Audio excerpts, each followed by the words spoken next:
ನಮಸ್ಕಾರ. ಪ್ರಜಾರಾಜ್ಯ ಕನ್ನಡ ನ್ಯೂಸ್ಗೆ ಸ್ವಾಗತ. ನಾನು ರಾಮಗೌಡ ಪಾಟೀಲ್.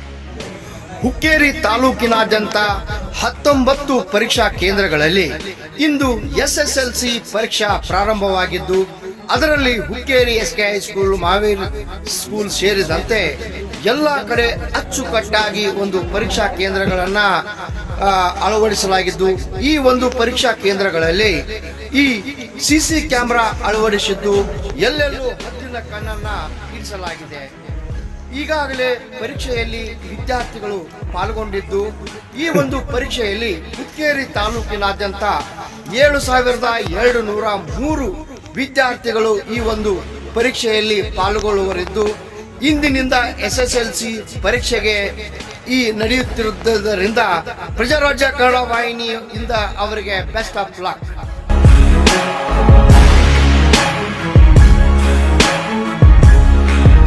ಎಸ್ಎಸ್ಎಲ್ಸಿ ಪರೀಕ್ಷಾ ಈ ಕೇಂದ್ರಗಳ ಸುತ್ತಮುತ್ತ ಬಿಗಿ ಪೊಲೀಸ್ ಬಂದೋಬಸ್ತನ್ನ ಅಳವಡಿಸಲಾಗಿದ್ದು, ಯಾವುದೇ ಅಹಿತಕರ ಘಟನೆ ನಡೆಯದಂತೆ ಮುನ್ನೆಚ್ಚರಿಕಾ ಕ್ರಮವನ್ನ ಕೈಗೊಳ್ಳಲಾಗಿದೆ.